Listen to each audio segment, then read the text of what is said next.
if we are doing things exactly like our competition, then we end up becoming the average of our competition. And the average competition goes out of business within about 5 years.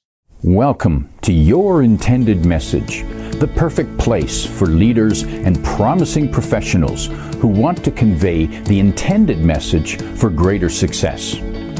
Every week, we interview experts who address the challenges and best practices to deliver your message effectively. That might be one-to-one, one-to-few, or one-to-many. And perhaps the most important conversation, one-to-self. I'm your host, George Torok. My guest today is Daniel Den. Here's 3 facts that I think you should know about Daniel. 1, he grew a wildly successful marketing movement where his biggest in-person event was for 7,400 people. 2, he is the author of the new book, Ideas That Influence. And 3, Daniel lives with his wife and 4 kids in Florida. So no snow for him over Christmas. Daniel, welcome to Your Intended Message. Hey, George, pleasure to be here. So happy to be on the Your Intended Message podcast with the famous George, helping so many people with their, speaking abilities in general. Like I'm a fan. I've listened to a lot of the podcasts, written down a bunch of tips. And super, super happy to be here and see if there's, maybe a story or 2 that I can contribute to the audience. So thank you so much. And Daniel, our theme today, our message today is about being different with your message to make it stand out and to make it stick. And just a little bit of background for our listeners. Daniel was good enough to send me his book ahead of time, which every once in a while an author does send me the book, and I always appreciate it because I'm a reader and I'm interested in the message. But what was more significant, what Daniel did that was different than the average author, is he sent me this surprise package box that the book was in, which has more goodies than I've managed to get my way through, and now I'm having trouble opening the box. But you can hear it's full of neat goodies inside there. So I'm still working on that, enjoying the book. It's about being different. Daniel. Thank you. The message being different is not a new message. So what was it that impressed you to realize that different meant not just a little bit different, but a lot different? What was it? Was it an event? Was it? Was it something your grandfather said to you? That's a great question. So I ran into the whole problem of copycat competitors. I know you've run into it, George. I know many of your listeners have run into, let's say you launched something amazing and then 2 months later, somebody's copying you. And what we have is we have kind of a problem in the business world where too many people, they fall into the trap of being a Me Too business. And the Me Too business phenomenon, boils down to this. You see that people are like, they're having success. And you're like, hey, I want to have success too. So I don't know, like, for example, lots of people are starting marketing agencies nowadays, and there's really healthy margins with marketing agencies. And so you get more and more people that say, hey, me too, I can start a marketing agency. And so they jump in and they start a marketing agency. And that's fine because competition is good. Competition is healthy. The problem is how people act when they start their Me Too business. Because what normally happens is people jump in and they say, all right, I got to do things different, right? If I want to stand out. And their idea of doing things different is by borrowing ideas. So they'll say, hey, this is how everybody does their logo. Let me make one that's a little bit different. And then, oh, this is how everybody does their offers. Let me do one a little bit different. Oh, here's the services people provide. I'll keep those because it sounds like that's what people are buying. this is how people do their pricing. Oh, all right. So I'll price mine very similarly. And then they're like, oh, well, because my logo is a little bit different, I'm different. Like, look, my logo is different, and I have a couple of offers that are a little bit different. So I'm different enough. And so they think they're different enough, and they mix up all of these ideas that they have for their new business, and they successfully compete and look like everybody else. So when it comes to the Me Too business, they succeed in building that Me Too business, and they look like exactly what everybody is doing in their market. And George, you know from experience that if we are doing things exactly like our competition, then we end up becoming the average of our competition. And the average competition goes out of business within about 5 years. That is the sad reality of business. And so I ran into a problem personally where I was doing some things differently, and people would copy those few things that I did differently. So for example, both you and I, George, we could say we're kind of seasoned marketers. So one of the things that I did that was radically different was right around 2008, 2009, I was the very first person ever to create an online advertorial selling car insurance. Now, I've verified this. Like, I've looked in like newspaper archives and like to see if like people have created like a car insurance advertorial in the newspapers like way back in the day. And I couldn't find anything. And I looked all over the internet, and sure enough, I was the very first person in the world that created an article style advertisement, an advertorial, aka an advertorial, in order to sell car insurance. And I launched this car insurance advertorial, and I started to sell a lot, and I mean a lot of car insurance. So much so that I started to receive commission checks around $100,000 a month. And I would buy all this website traffic and send it to my online advertorial. And I was like, you know what, George, I hit this massive home run. Like, I would be like, oh man, I'm gonna retire within the next few years. Like, I thought I had made it in life, right? And then for about 6 months, I was still the only one, until one day somebody completely ripped off my page. And when I say completely, I mean like completely. Like, it was an exact copy of my car insurance advertorial. And they started advertising a different car insurance offer. And then I was like, all right, it's just one person. I still have the competitive advantage. I have all this data. I know where to buy the traffic. And so I was still good. But then a few weeks later, another person copied. And then a few months later, I had 10, 12, 15 copycats. And by the end of the first year of me running this advertorial, I had about 50 competitors. Oh man, George, I was like, man, this is so frustrating. So what I ran into was the fact that I did something different, but it wasn't different enough. Okay. And that's where we get into the whole concept of the X factor effect and what we started to do to help our students. So the short story behind that is I joined forces with Pedro Superti. He is the co-author of Ideas That Influence. And we started to build this movement all around being different enough. And what we did was we came up with these 9 different pillars for differentiating your business. And what we discovered is that if we take one big difference, but then stack that with another big difference, and then stack that with 2 or 3 big differences, additional differences, then you can get to the point where you become such a unicorn in your market where the barrier of copyability is just too high, and where it would be laughable if somebody decided to copy you after you had implemented all of those differences. And so amongst the 9 different pillars that we've come up with, we help people become drastically different to the point where they are a unicorn inside of their market, where they can quickly become a market leader or category king or category queen. And that makes all the difference. Okay, Daniel, you've teased us with these 9 pillars. Tell us about some of them, and have you got examples? Yeah, well, one of the 9 pillars is the book that you have in your hand, Ideas That Influence, which we'll jump into here shortly because we're all about talking about messaging here on Your Intended Message.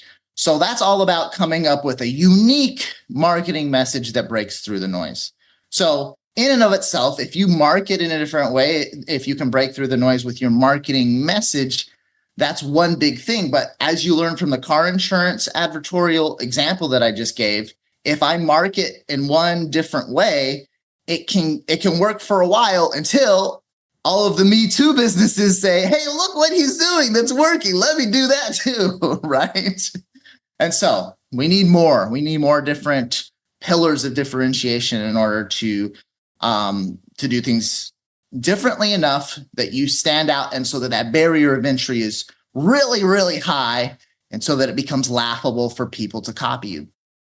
Now, one of our pillars out of the 9, I'm not going to jump into all of them, George, but we'll hit on a few. One of them that like our students absolutely love, we call it joining the age of experience. And the age of experience, what we found, George, is that we all have enough stuff. We all are blessed today. We all have lots of stuff mass produced. We can pretty much get access to anything.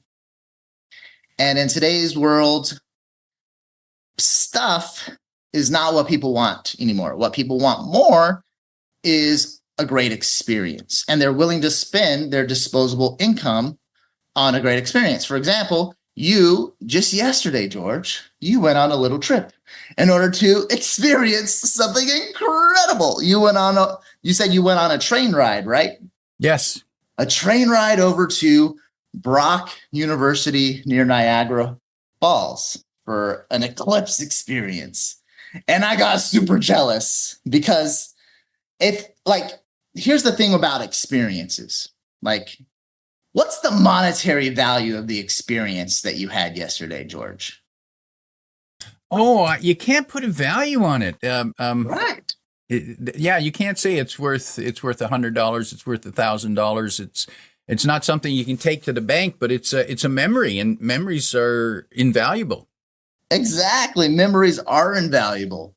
And that's why in the age of experience, if you can add an experience to the sale of your product or service, you have a massive competitive advantage. And that is why, George, when I sent you my book, I sent it in a box experience, an interactive box experience. It came with the 5 experience envelopes, because what I realized when I was going to launch Ideas That Influence is that people love a great book, and that's what I wrote. Ideas That Influence is a great book. I wrote a great book, but a great book is also a commodity, unfortunately. In order to break through the noise with my own product, to practice what I preach, I decided to use the pillar of, hey, we're in the age of experience. Let me add experience to this book in a way that nobody's ever seen.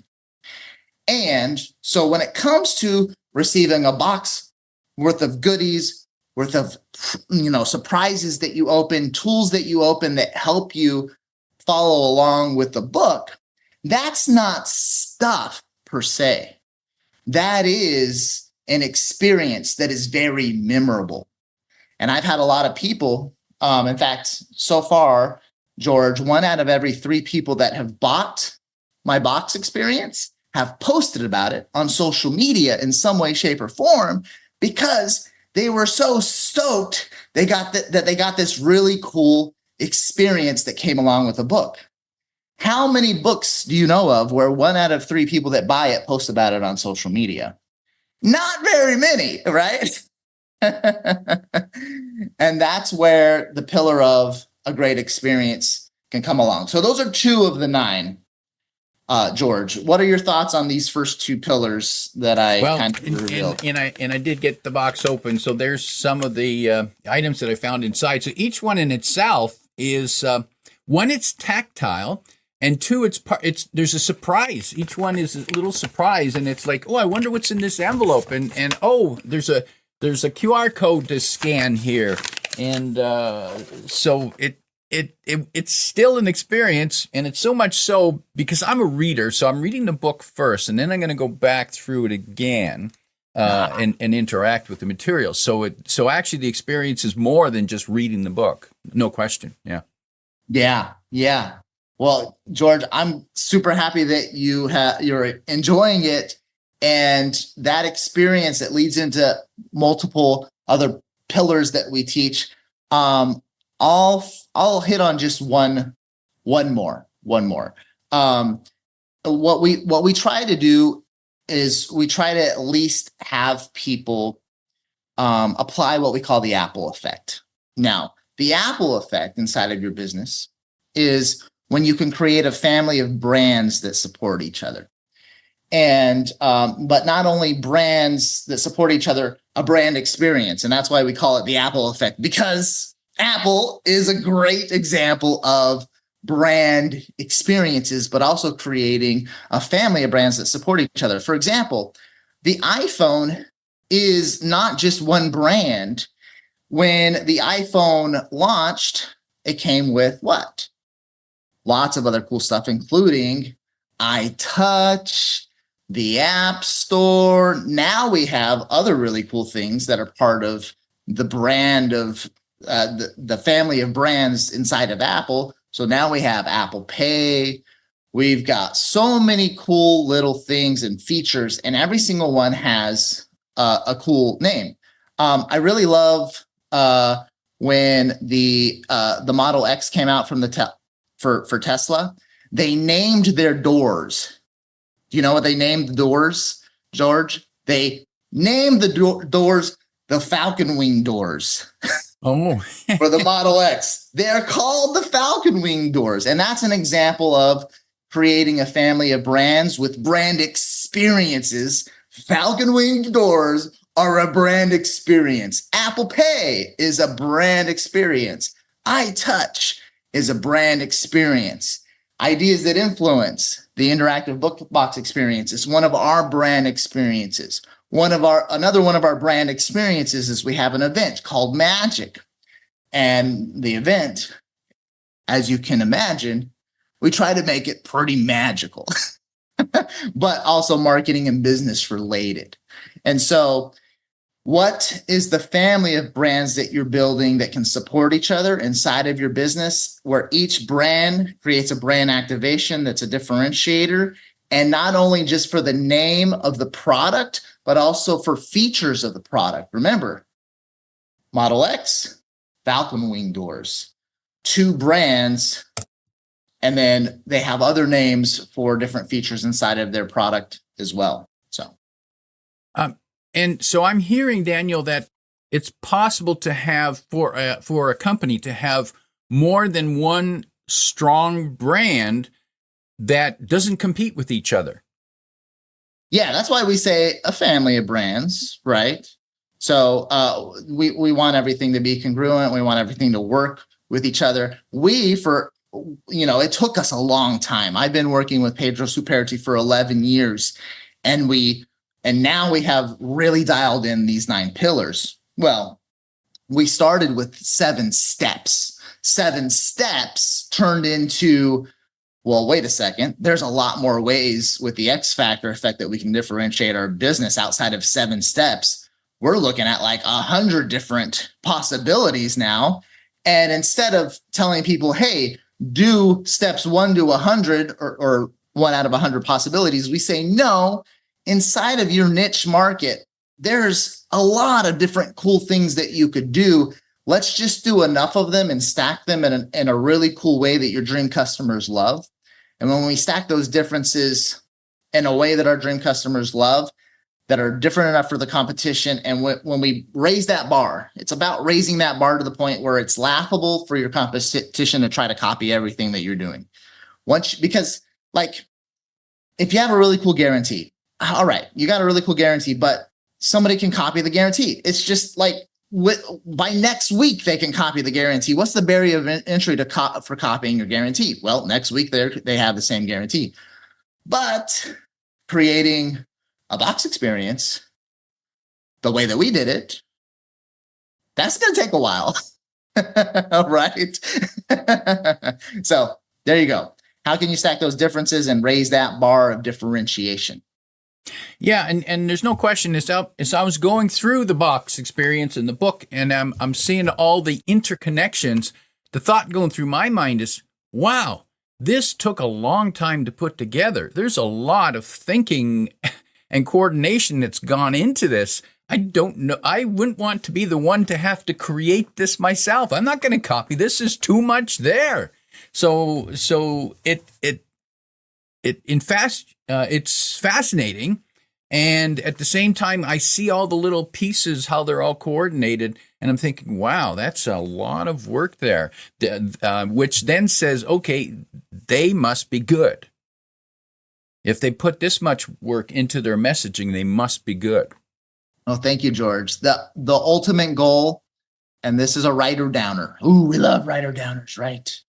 So, George, the ultimate goal is differentiate your business to the point where you make your competition irrelevant. Meaning what?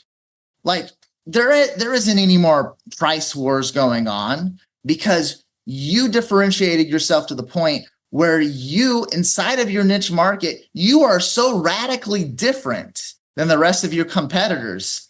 And you've gotten to the point where they don't want to copy you because you're so different. And it would be laughable if they did copy you the way that you are different, that you've literally kind of created a niche for yourself inside of your niche.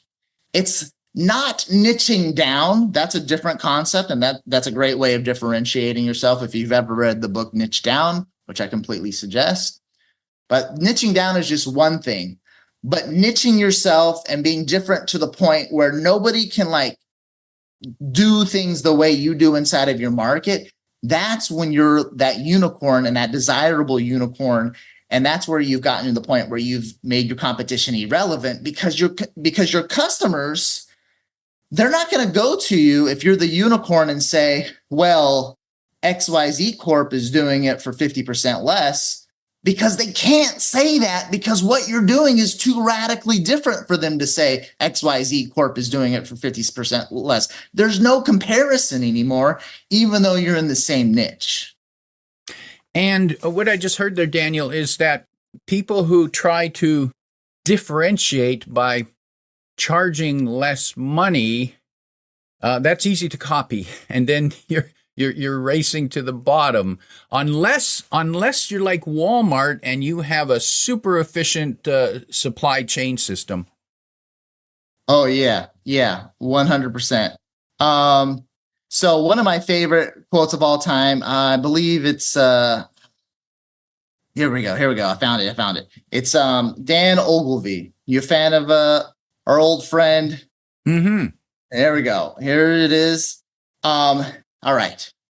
Any damn fool can put on a deal, but it takes genius, faith, and perseverance to create a brand.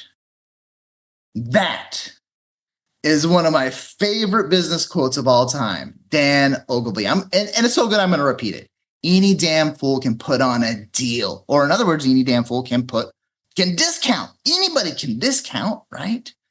Any damn fool can put on a deal, but it takes genius, faith, and perseverance to create a brand. We can stop the episode right here. You just go home, post that on your wall, and then it's like, okay, let's get to work. Let's get to work, George. Powerful. And I'm thinking of, so here's a question, and I'll give you an example of a self introduction I heard at one, those networking meetings. Right. And this person said, and I couldn't believe that they were just lazy in their introduction, but they said, I'm a lawyer. What can I say about lawyers? I couldn't believe that the person wasted that opportunity to introduce themselves.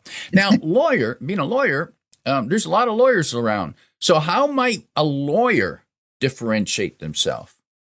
Well, first of all, like we mentioned niching down, like, all right, what type of lawyer are we talking about here? Right.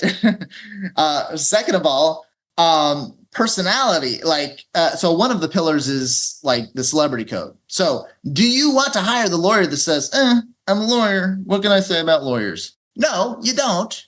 You want to find somebody that like you actually want to talk to, because that's boring. Like, so one of our pillars is called the celebrity code. It's all about differentiating yourself and turning yourself into that attractive character that people want to listen to.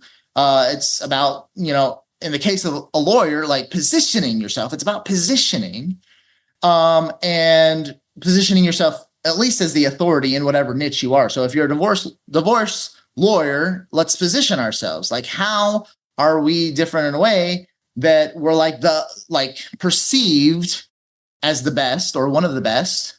And that could be, you've got this free, five-part mini series that you're going to mail to them, that comes with a bag of popcorn and some candies or whatever. You're gonna send it them as an intro package, and they're gonna watch it, and they're gonna learn about the top 5 mistakes that they should avoid before filing the papers, whatever it is. And then that in and of itself, it's like, okay, you're creating an experience, you're positioning yourself as an authority because you're going to give them tips about the 5 biggest mistakes. And that was just off of the top of my head, right? Like, that's the first time I've shared that example. If we go through and we look at all the ways to differentiate ourselves and with our messaging and everything, you're the messaging king, George. There's a million different ways with the messaging and how he could have introduced themselves, where he could have sparked interest immediately and said, not only am I, one of the most respected divorce attorneys as well, but anybody, if, I don't know if whoever's listening today, hit me up. I've got a free gift. It's worth $500. I'm going to mail it to you if you're interested. If you're thinking about filing papers, you're gonna want to have this. You're going to want to take a look before you think about filing those papers. And then, I don't know, with that networking group, out of the 100 people, statistically, there's probably 3 or 4 of them that say, I don't know what this $500 gift is, but if he's going to mail it to me for free, I'm interested. And then that's a lead that's probably going to turn into a sale, right?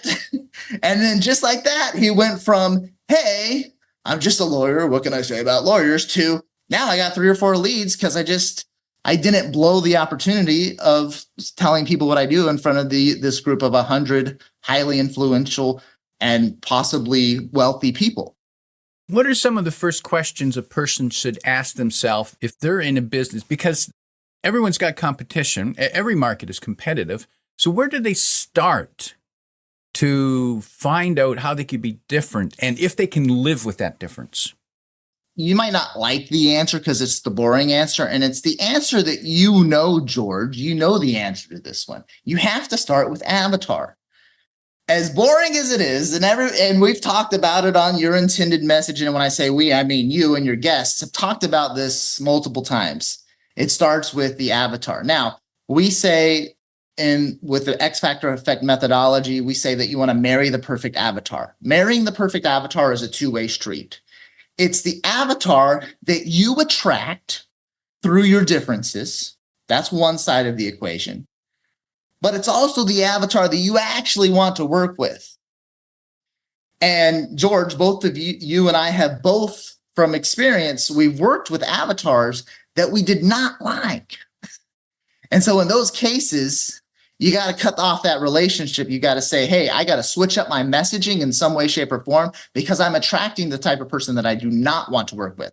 For me personally, my ideal customer, my ideal avatar is business owners who over the past year have been struggling with their marketing in some way, shape, or form, and they're involved in their marketing. My avatar, when I first started working with Pedro Superti 11 years ago, was biz op seekers. And I tell you what, we started to get really frustrated really fast working with biz op people because we wanted to talk about super top like strategy, like, like let's take over the world with your business type strategies. And we were dealing with people that were like, they just wanted to make an extra $1,000 next month. It wasn't working. We were not marrying the perfect avatar. And so we switched up our avatar and we started to switch up the way we positioned ourselves and our messaging so that we attracted that perfect avatar. And then everything was great because we started working with the people that we wanted to work with. And I can see that as maybe taking track of. So, who are the people that you've worked with that you enjoyed working with the most and got the best benefit and appreciation from, versus who are the ones that you really hated even just talking to, and now you know what you don't want more of. So don't attract that people. Daniel, if folks are interested in getting their own idea box, the place to get that is at the website bigideasbox.com, and you can find that link in the description below.